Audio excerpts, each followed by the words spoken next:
Assalamualaikum warahmatullahi wabarakatuh. Selamat pagi anak-anak, selamat bertemu lagi di pelajaran kimia.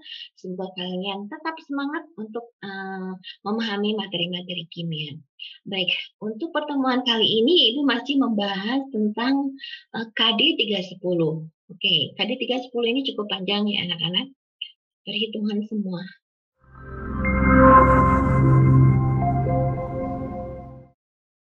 Sekarang kita akan belajar tentang kadar zat, menghitung kadar suatu zat, dan baik dalam persen volume atau persen massa ya.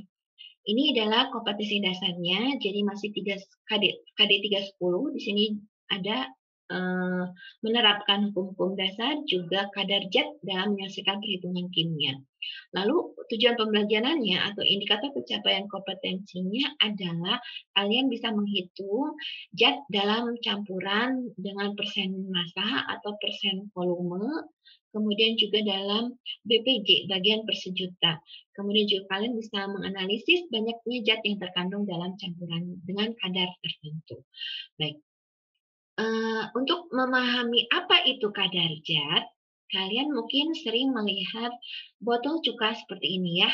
Di sini bertuliskan 25%, atau juga ada botol alkohol juga ada tulisannya di sini 70%. Apa arti 25% dan apa arti dari alkohol 70%?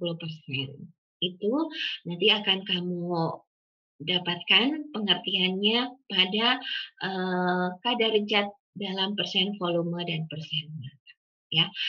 Itu untuk campuran. Nah, sebelum masuk ke campuran, kalian harus mengetahui juga bahwa kadar tidak hanya campuran, tapi juga bisa menghitung kadar unsur. Kita hitung dulu kadar unsur dalam senyawa. Di sini kadar unsur itu adalah menghitung kadar unsur dengan menggunakan jumlah atom dikali AR-nya, kemudian dibagi MR-nya dikali 100%. MR sudah kalian pelajari ya, menghitung MR, kemudian AR nanti diketahui dalam soal, dan X di sini adalah jumlah atom dalam senyawa tersebut. Ya.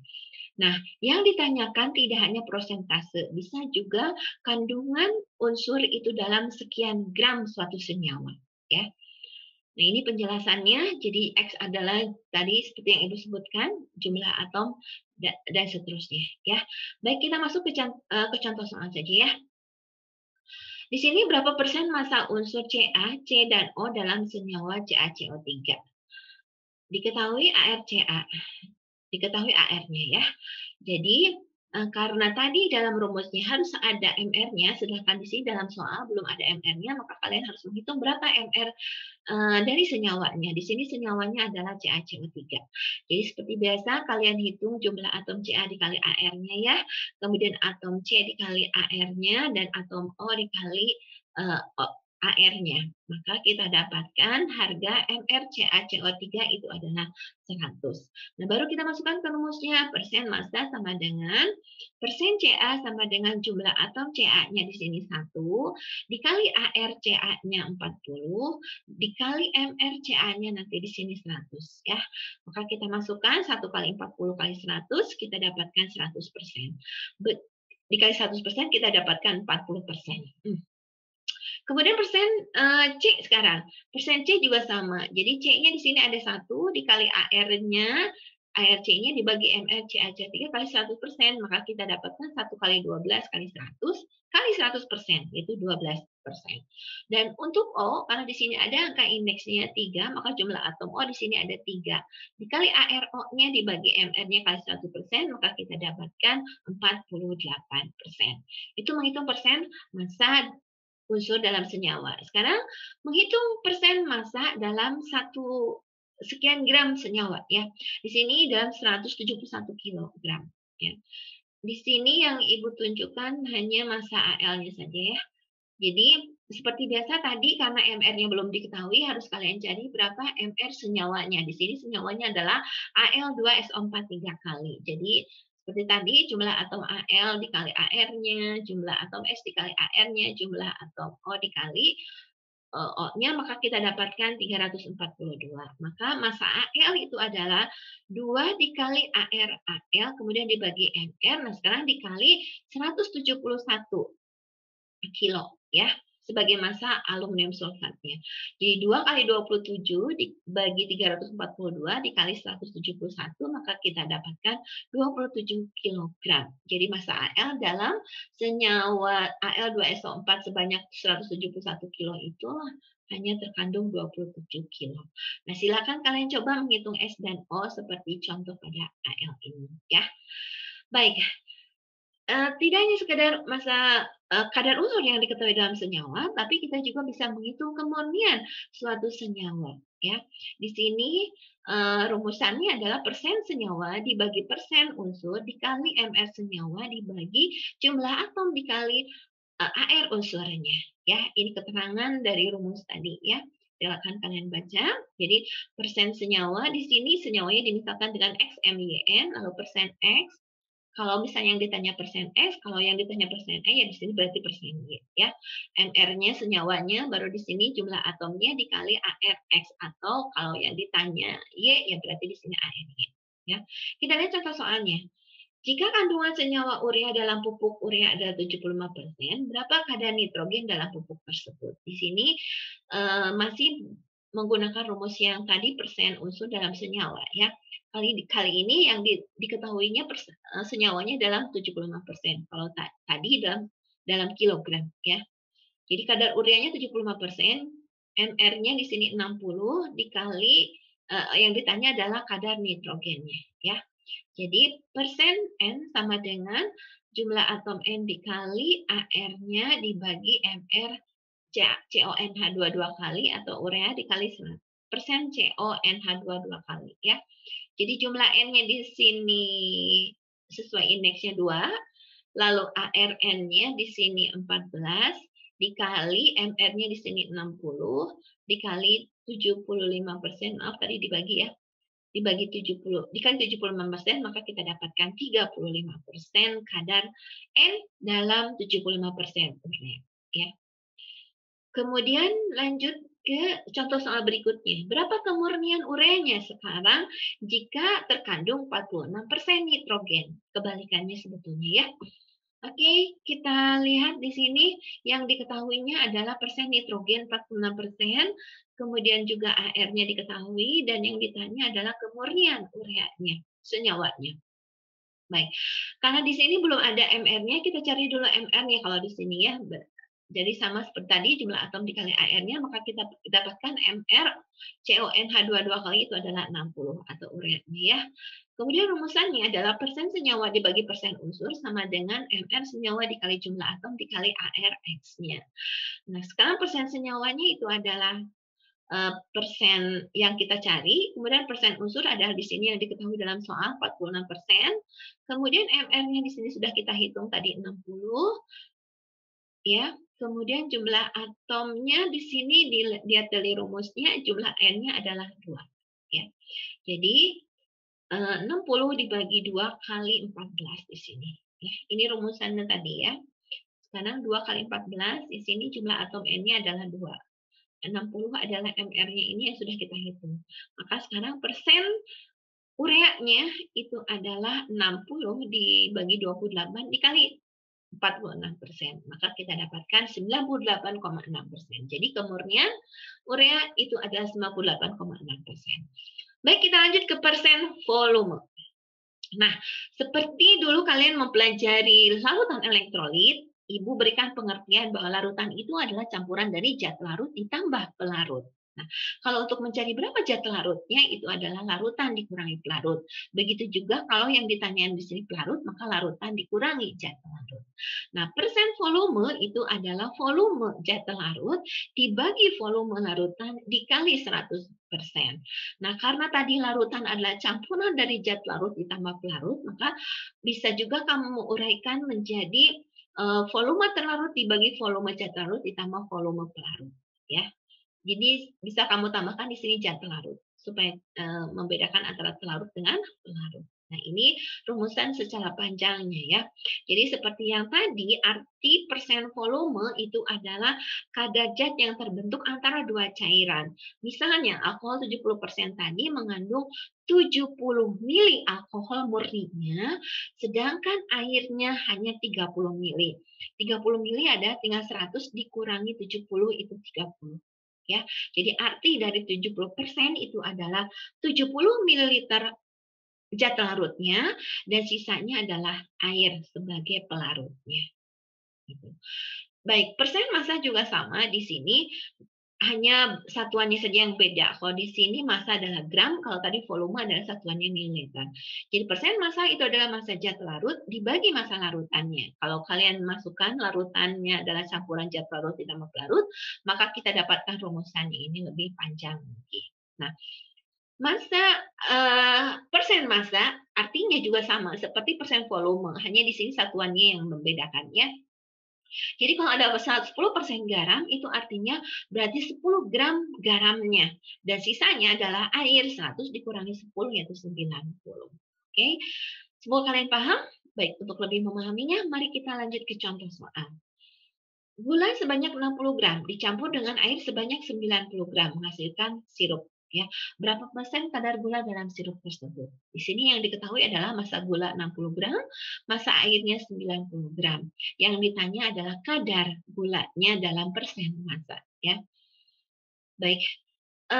Kalau kalian mau memasukkan langsung campuran ini, gula dan air bisa, atau kalian mencampurkan dulu massa campurannya, itu adalah massa gula ditambah massa air, massa gulanya 60, massa airnya 90, maka kita dapatkan 150 gram. Boleh dipisah begini, atau langsung ke rumusnya seperti rumus yang kedua ya. Nah, di sini rumusnya adalah persen massa sama dengan massa gula dibagi massa larut. Massa larutan atau campuran dikali 100%. Massa gulanya 60, massa campurannya di sini 150 dikali 100%, maka kita dapatkan 40% kadar gulanya. Oke, semoga kalian paham. Lanjut. Sekarang kadar alkohol di apotek tertulis kadarnya adalah 70% seperti tadi pada gambar ya. Nah, berapa sih kadar alkoholnya kalau terdapat dalam satu botolnya berisi 60 mili? Yang ditanya di sini alkohol sebagai zat larutnya, ya. Yang diketahui di sini adalah kadar alkoholnya dalam persen volume yaitu 70%, kemudian volume botolnya dianggap sebagai volume larutan di sini adalah 60 ml. Maka berapa mililiter alkohol yang terdapat dalam 60 ml alkohol 70%? Ya. Baik. Kita masukkan ke rumusnya, persen volume sama dengan volume alkohol dibagi volume campuran dikali 100%. Persen volumenya sudah diketahui dalam soal yaitu 70%, volume alkohol yang mau kita cari, dan volume campurannya ini adalah 60 mili dikali 100%, maka kita dapatkan volume alkoholnya adalah 70 kali 60 dibagi 100, ya, yaitu 42 ml. Oke, lanjut ke contoh soal berikutnya. Berapa gram gula yang harus dicampurkan dengan 100 gram air untuk membuat larutan 20% kadarnya? Nah, sekarang yang ditanya adalah berapa massa zat larutnya dalam persen massa gula ya. Massa airnya 100 gram. Kadar gulanya 20%. Yang ditanya adalah massa gulanya sebagai zat larut. Oke. Kita misalkan massa gulanya adalah X gram. Kemudian rumusnya adalah persen massa sama dengan massa gula dibagi massa larutan dikali 100%. Persen massanya adalah ini, kadar gulanya 20%. Kemudian massa gulanya di sini adalah X gram. Nah, massa larutannya itu adalah massa gula ditambah massa air ya. Karena ini bukan larutannya, tapi massa air yang diketahuinya. Jadi massa larutannya adalah 100 ditambah X atau X ditambah 100. Dikali 100%, maka kita dapatkan 100X itu adalah 20 dikali X ditambah 100. Ini terusan matematiknya ya. Maka kita dapatkan 80X sama dengan 2000, jadi X-nya adalah 25 gram. Jadi gula yang ditambahkannya itu adalah sebanyak 25 gram. Baik, kita lanjutkan lagi ke contoh soal berikutnya. Ke dalam 200 gram larutan garam dengan kadar 50%, ditambahkan lagi air sebanyak 100 gram. Berapa kadar larutannya sekarang setelah ditambahkan air? Ya, ini kombinasi dari rumus sebetulnya. Rumusnya masih tetap sama, tapi pertanyaan dalam soal itu kadang berbeda-beda. Ya, tidak selamanya ditanya persen massa, persen atau masa zat larut, masa larutannya. Ya. Oke, di sini masa larutan garamnya adalah 200 gram. Kadarnya di sini adalah persen masanya yaitu 50%. Kemudian air yang ditambahkannya di sini ditambahkan lagi adalah 100 gram. Yang ditanya adalah kadar zat setelah ditambahkan air lagi, ya. Nah, sekarang kita harus mencari berapa massa garam di dalam 50% ini karena belum diketahui ya. Jadi massa garam dalam 50% itu berarti 50 per 100 50% kan 50 per 100 dikali ini massa larutan garamnya yaitu 200 gram. Maka massa garamnya sebagai zat larut itu adalah 100 gram. Nah, sekarang baru kita menggunakan rumus persen massa sama dengan massa garam, massa zat larut dibagi massa larutan. Massa garamnya 100 gram, massa larutannya itu adalah 100 ditambah 200 ya. 200 ini adalah massa larutan garamnya, tapi kan mau ditambahkan air lagi, airnya di sini sebagai zat larut ya. Kemudian dikali 100%. Kalau di sini tadi 100 gram adalah massa garamnya. Jadi hampir sama ya massa garam dengan massa air yang ditambahkannya lagi. Kemudian baru kita hitung, kita dapatkan adalah 33,33%. Jadi massa garam setelah penambahan air itu adalah 33%. Oke, semoga kalian paham. Baik, untuk selanjutnya, di sini menaikkan kadarnya ya dari 25% menjadi 40%. Berapa gram lagi urea yang harus ditambahkan? Yang diketahui di sini massa larutan ureanya 240 gram. Kemudian kadar yang pertama adalah 25%, kadar yang kedua adalah 40%. Dan ini yang ditanyakan adalah berapa gram urea lagi yang harus ditambahkan untuk merubah kadar dari 25% menjadi 40%. Baik, massa ureanya berapa ya? Nah, sekarang kita mau cari berapa kadar ureanya dalam 25% dulu ya. Jadi persen masanya di sini berarti yang 25% dulu massa ureanya, kemudian massa ureanya mau kita cari, massa larutannya di sini dalam 240 gram dikali 100%, maka kita dapatkan massa ureanya itu adalah 25 per 100 dikali 240 gram, maka kita dapatkan 60 gram massa urea dalam 25%. Nah, sekarang berapa lagi urea yang harus ditambahkannya untuk mendapatkan kadar 40%.